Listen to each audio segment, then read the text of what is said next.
It's the National Football League on EA Sports, where we'll see a brawl inside the NFC North. It's the Chicago Bears and the Minnesota Vikings. Next on Madden Football. Now we find ourselves at the stadium that played host to Super Bowl 52, the wondrous U.S. Bank Stadium in Minneapolis. Today we've got what's always a hard-hitting battle in the NFC North, as it'll be the Chicago Bears taking on the Minnesota Vikings. Brandon Gaudin, so pleased to be joined as always by Charles Davis. CD, these Vikings had things rolling in 2022, a 13-4 record, new head coach, an exciting offense, but it all came crashing down in another early playoff exit. And that really was because of the defensive side of the ball. They had a terrific record. Would they win 11 games by one score or less, an NFL record? Got to get strong on the defensive side in order to get deeper into the playoffs. And then for the visiting Bears, they want to wipe the slate clean from 2022. Now, working in their favor, we've seen plenty of teams in the NFL make big turnarounds from year to year. What can the Bears do to just get back closer to maybe 7-8 wins, Charles? Well, they want to coalesce all this young talent that they're accumulating and guys that they've brought in from the outside and start to build a culture, a feeling around this team that they know they can compete week in and week out.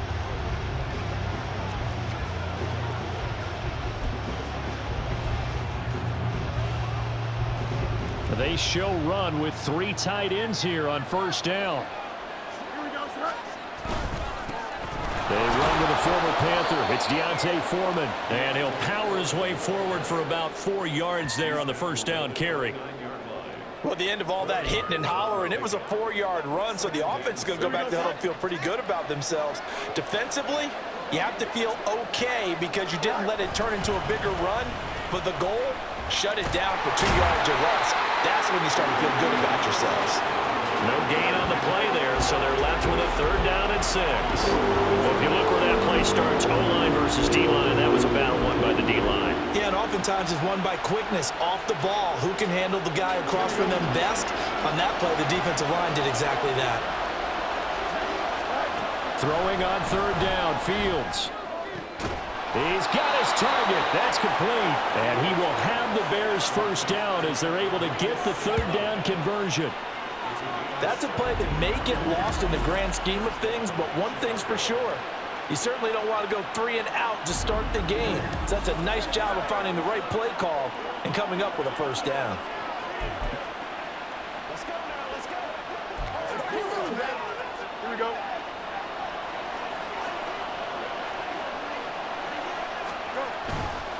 They run it on first with Foreman. And some solid footwork there as he'll take this down to about the 38. Another strong gain on the last 2 plays. They've moved it a combined 33 yards. That O-line, they cleared a big hole there on that run. The athleticism of offensive lines continues to evolve, and we're seeing it here. Not only are they controlling things right at the line of scrimmage, but they're able to get upfield to get to what we call the 2nd and the 3rd levels. You know, get to linebacker spot, the secondary spot, getting all the way downfield with their blocking, which helps keep the running back clean. They'll try to continue that trend here this afternoon. 11 more on that one and another first down. That early game script that they drew up is working pretty well here on this first drive. Already in field goal range, Charles knocking on the door of the red zone. You know, Brandon, when we met with the coaching staff, they kind of predicted that they would come out firing like this. I think you and I were a little skeptical that it'd be this easy, but they certainly knew what they were doing in scouting, in preparation, and understanding what their team was capable of.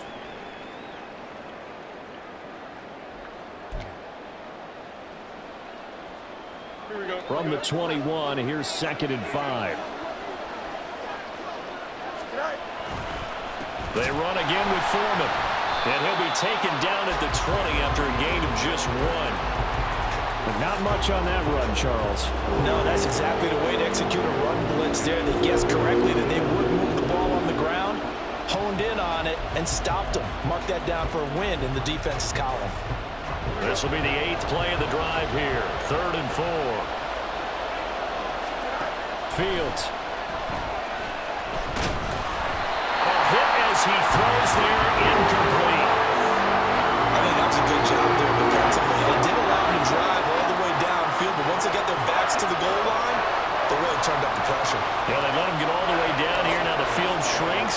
struggle to convert, and that last incompletion brings up fourth.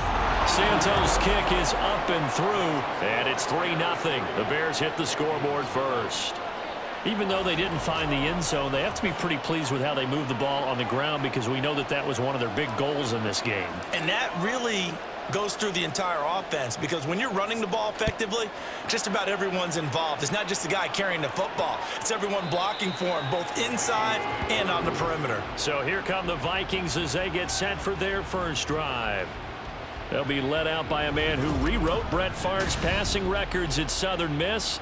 It's Nick Mullins. Brandon, I know he isn't at the status of some of the elite names in this league, but I do know he's an absolute fighter, because he's heard all the criticism.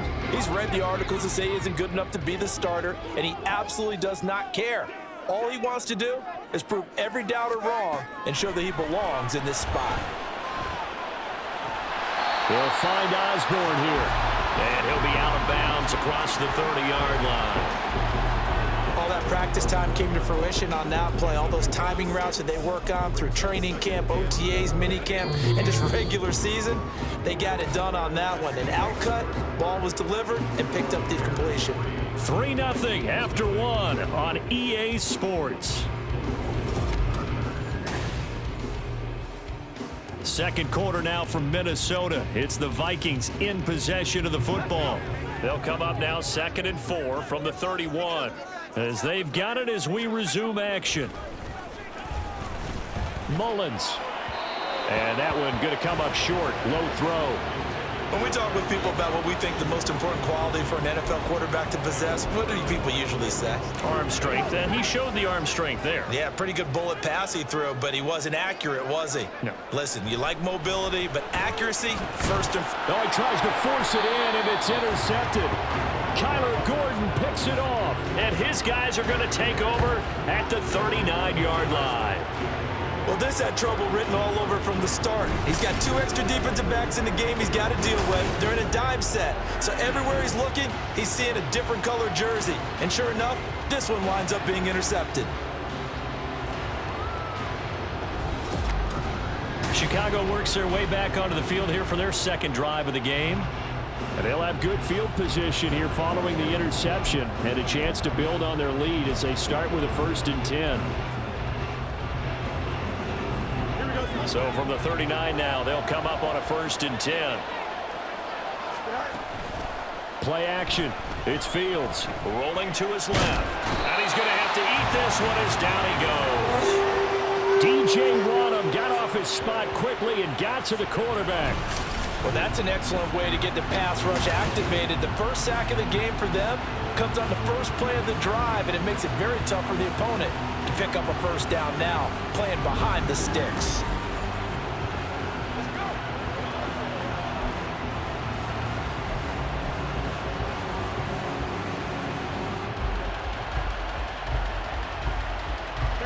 So now 20 yards to go on 2nd down after the sack. Work to be done. To throw is Fields.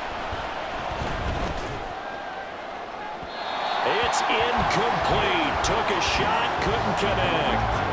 I know conventional wisdom says, hey, don't get it all back in one play. But sometimes you go ahead and try to. They tried to get it all back on that one. Weren't able to do so. Now on 3rd and long, they'll look to throw. The Vikings after him, and they get there for the sack. DJ Wadham. That is now 2 sacks for him here in this first half. The Vikings going to signal for the first of their timeouts. They'll have 2 remaining as we step aside here in this second quarter. On 4th down, Chicago brings out Trenton Gill. Brandon Powell deep for Minnesota.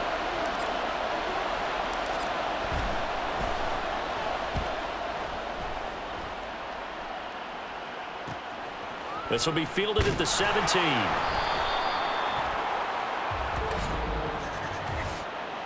Personal foul, roughing the kicker, defense.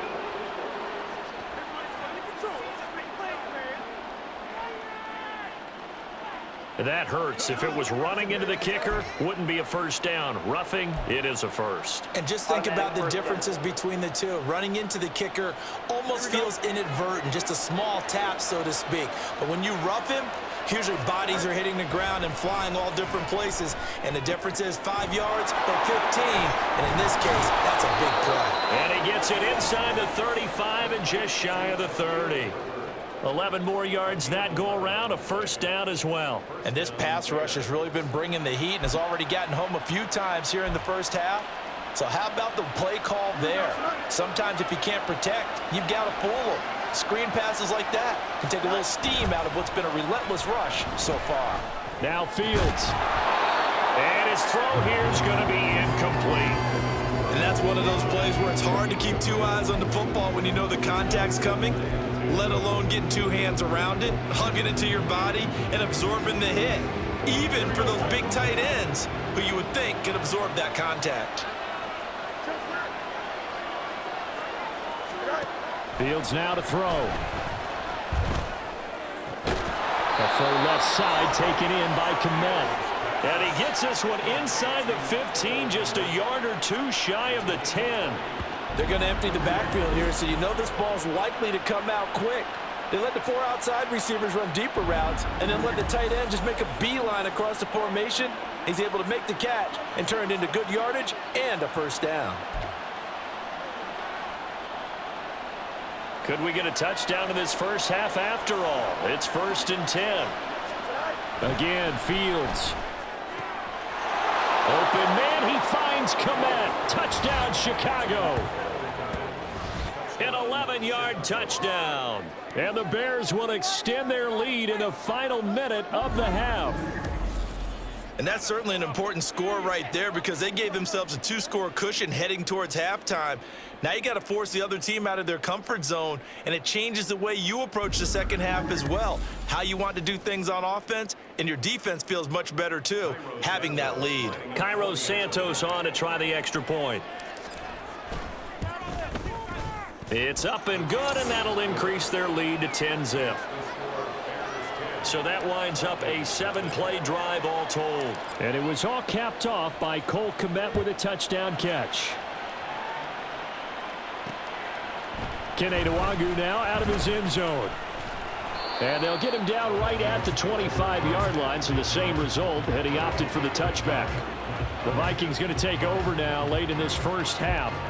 They're certainly in need of some kind of points here before the end of the half. A field goal or something being shut out right now. They could really use some momentum before they head into halftime.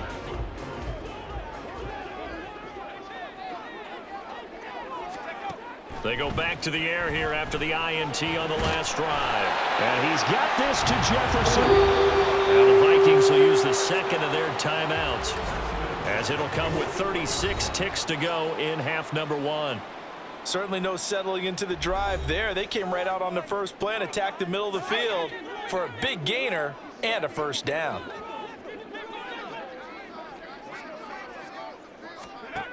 Back to throw now on first down. That's caught by the big tight end, T.J. Hockenson. The Vikings going to use their third and final timeout, as they'll stop it with a little over 30 seconds to go in the first half of play. On first down, he'll drop to throw. Justin Jefferson bringing in the slant. And he's tackled a yard short of the marker. Good gain of 9 on first down. Second down and a yard.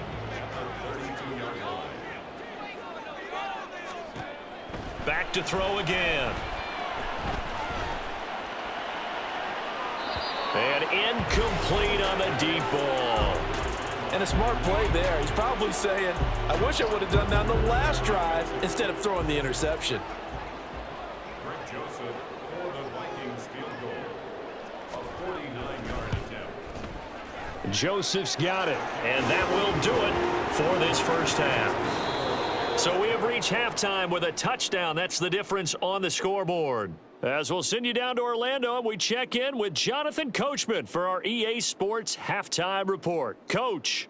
All right, Brandon, back to you two in just a bit. But first, welcome everyone to downtown Orlando and our EA Sports Halftime Report. We were certainly treated to an entertaining first half, Both these teams with some high points and maybe a couple of low points as well. So it's going to be a question of who can be the most disciplined team going forward. Final adjustments being made in the locker rooms. We're just about ready for the second half from Minneapolis. And for the call, let's rejoin Brandon and Charles. Okay, Coach, thanks as always. This one's still anyone's game as we welcome you back to quarter number 3. Longer now from his end zone. And he'll get it up past the 20 to about the 22. Out come the Vikings. They'll have it first on offense as we begin the third. Well, Charles, we saw a pretty entertaining first half, close ball game. Remember there toward the end of the second quarter, the opposition scored to take the lead. Now we'll see if these guys can get a score of their own to regain that lead. Yeah, they want to have that type of a response, don't they? Because they want to find a way to take control of this ball game one more time. Gauntlet's been thrown down. They want to see if they're ready to answer it. And that's good for a pickup of 10 yards. And that'll leave them with a second and just a few inches left.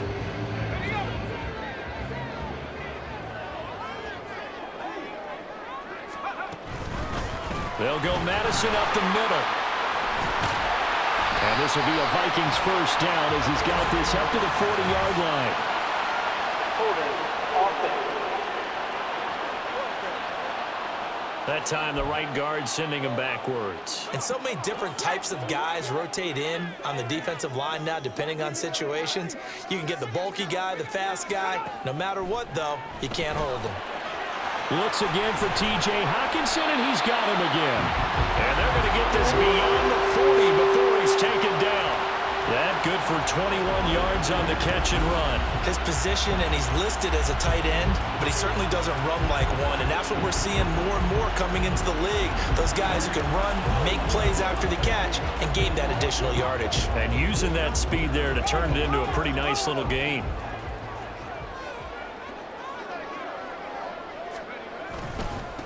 Here's Madison running on first down. And this one not going anywhere. They get him at the 44 for a gain of just a yard. Defensively, we always know that he is tough in run support, and I think the way that he gets there is he understands what an offense is going to do before the ball's even snapped. A great job of scouting prior to the game, then reading, reacting, and taking the right path to the ball carrier. And he takes this just a few yards shy of the red zone before going out. Give him 32 on the play. And that might be exactly what they needed to wake up this home crowd.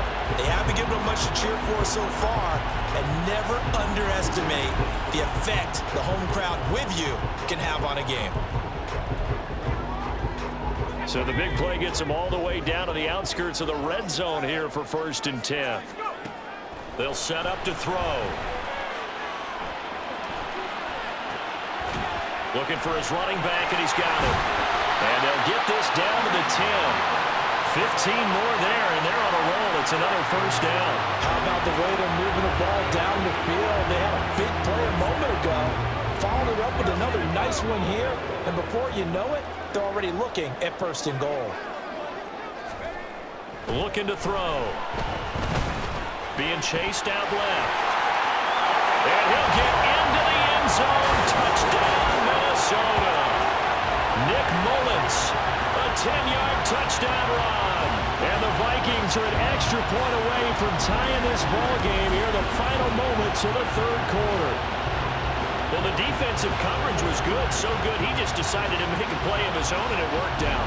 Yeah, you often wonder if they think to themselves, was the coverage too good to allow him to run the football? I think you'd rather take your chances with him doing exactly that, and he beat him on that play all the way to the end zone.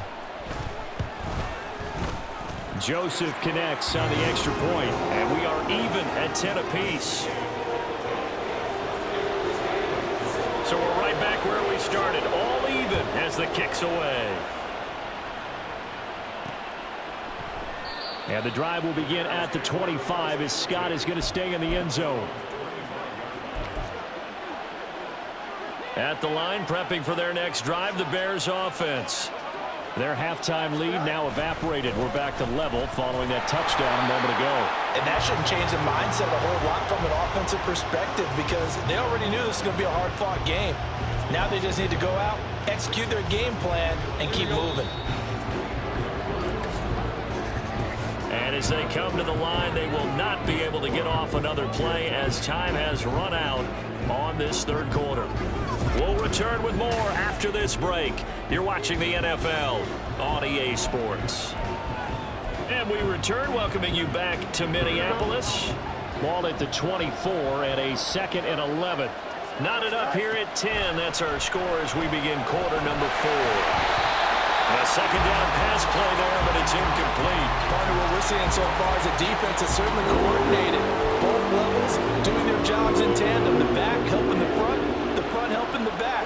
The pressure got home on that last play and forced him to try and throw through contact and short of the sticks. That is caught. And they've got it well across midfield down to the 40 before it's all said and done. What a play that turns out to be, 36 yards.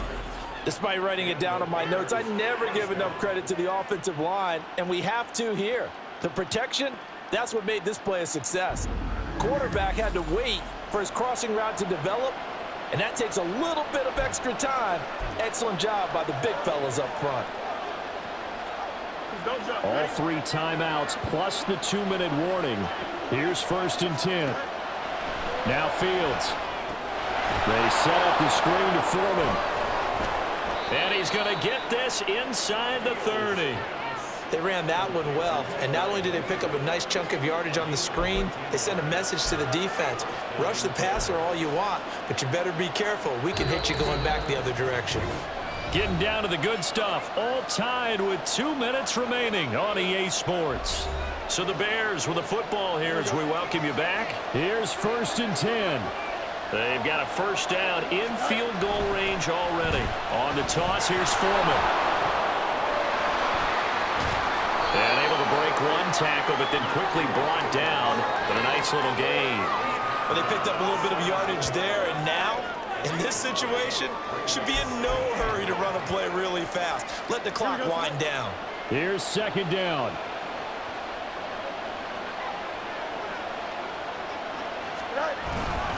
Now a first carry for their fullback. And he is in. Touchdown, Chicago. Kari Blasingame from 17 yards out. And the Bears answer back with a touchdown of their own to break our tie and take the lead here in the 4th. Hey, that score deserves our respect, deserves our excitement. But I'm looking at the clock, and I'm thinking, there's a long way to go in this one. Ideally, they would have liked to milk a little bit more time off. Now, on the other sideline, you start to get the crew together and say, this is what we practiced the 2-minute drill for, right? Yeah, you hope you've been in that situation before, and if you haven't, you just have the confidence, hey, let's go down there and get this thing done. But, boy, that's a big score right there to give them the advantage. Santos able to tack on the extra point, and that makes it a 17-10 score. Well, after the touchdown, here's the punter Trenton Gill to kick it away.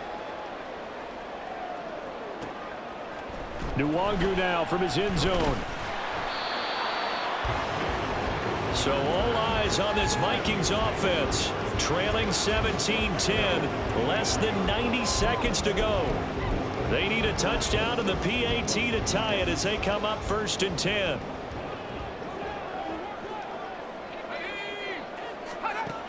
He'll look to throw. That's caught by Addison. And he's got it past the 30 before he's hit and dropped. Back to throw. And this turns into a nice gain with a slide at the end. All 3 timeouts still at their disposal. Here's 1st and 10 now.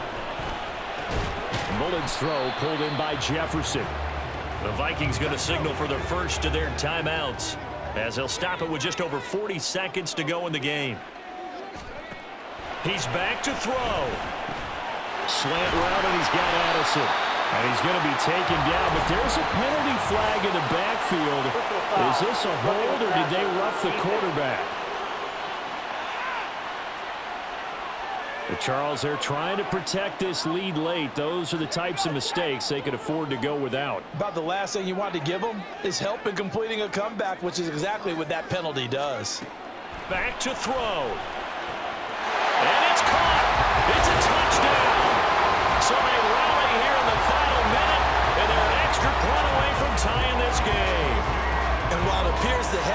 something was accomplished by scoring the touchdown.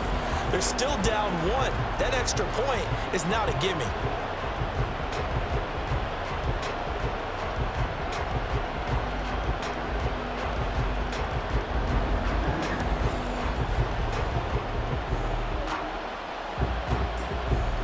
Joseph now to have the PAT.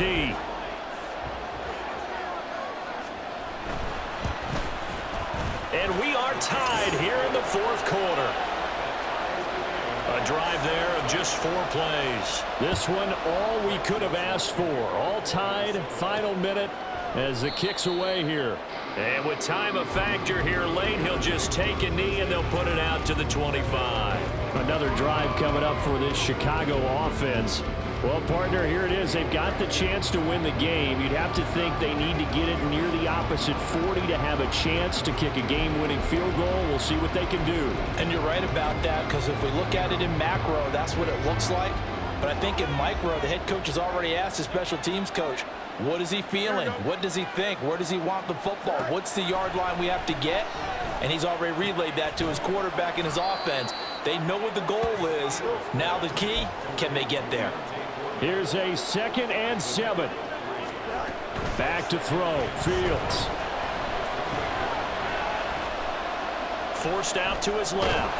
And eventually taken down here. Great coverage downfield. And now with 4 seconds left, we get a timeout call.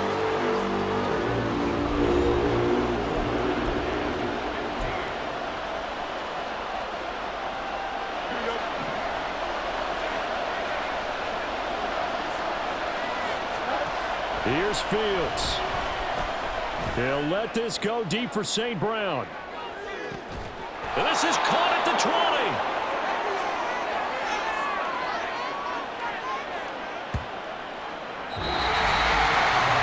And we have free football overtime. Here we go, my friend. And the way this game played out, this is exactly how it should end, going to overtime, because neither one got an advantage today.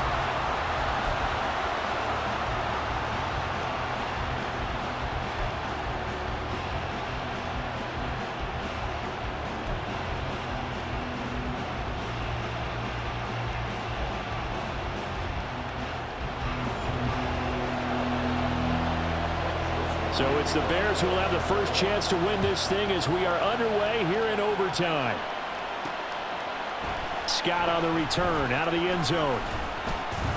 And only able to get this to the 19, so probably should have opted for the touchback. The Chicago offense set to get started.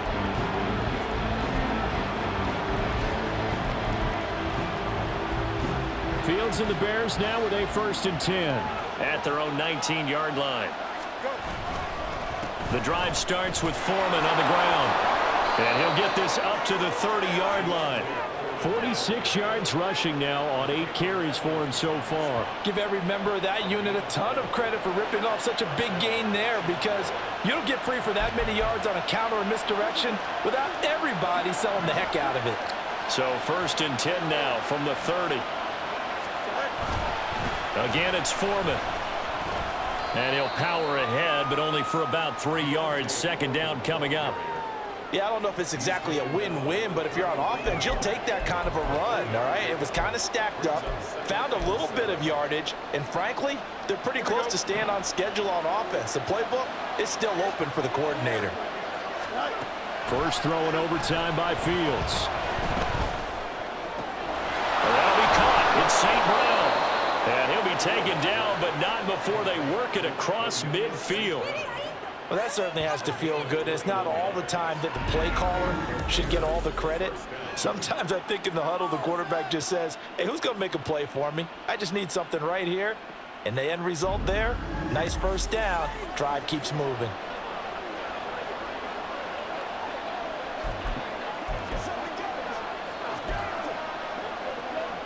From Viking territory now, they'll come up 1st and 10 at the 46. On the draw, here's Foreman. And he'll power his way forward for about 4 yards there on the 1st down carry. On any running play that's called, they're always hoping that it's going to break big and go the distance. But when you get a nice gain like that, you're able to do so many things anyway. You can come back and run essentially the same play again, continue to move the ball on the ground, or you can decide to throw the ball now because usually you have the defense back on its heels. And he is out of bounds, but not before he's inside the 30. Partner, there's a downside to everything, and the danger of man coverage is if you're locking down your target, you often turn your back to the quarterback and you don't see him. Sometimes you open up a big lane for him to hit you for big yardage, and that was an astute play by him to scramble out, see that lane, and burn them for a first down. And now a throw on first down there, but it's incomplete. So it looks like they stopped some fighting them on this series because it seemed like things were headed for the red zone. But if this defense gets 2 more stops, they can keep them out of that area. 2nd and 10. Here's Fields.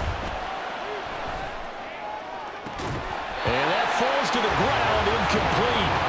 A nice job of bodying him up defensively, and now it brings up 3rd down. As this old brain remembers, when I see 5 wide receivers on the field as a defender, I know the ball's coming out high. They expected it and got there and popped it free.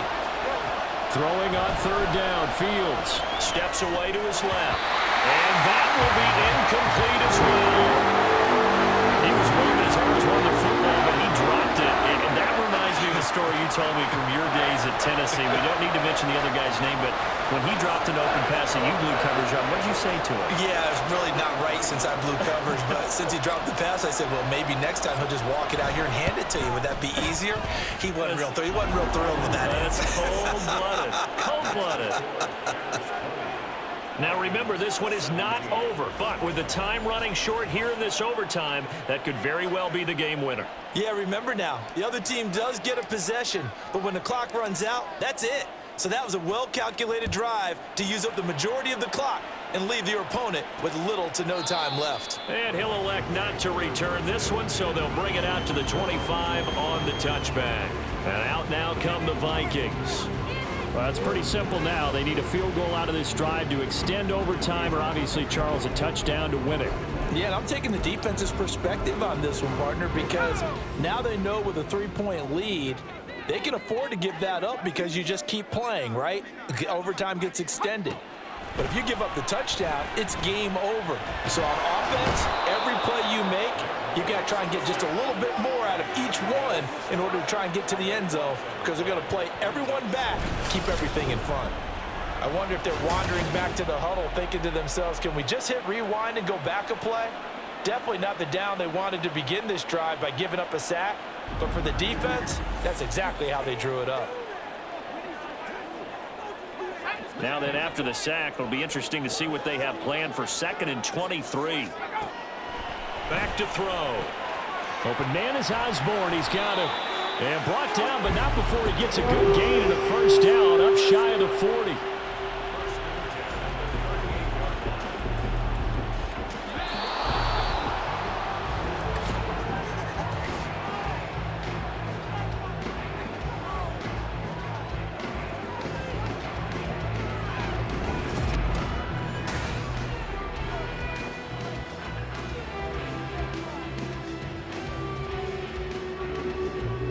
So here's a 1st and 10 at the 38. Now a shotgun snap as they'll look to throw. He gets it to Addison. So a little chunk there on first as they try to chip away down 3 in overtime. I like your description. Chip away, down 3. You don't have to get it all in one big play, although obviously that would be nice. But there's no need to have that type of risk associated with it. Run your offense, get first downs, get yourself in a position where you know you're going to at least get 3 and keep this game going. If you get 6, so much the better. And Hockenson going to have the Vikings first down as he'll get this across the 50 to the 49.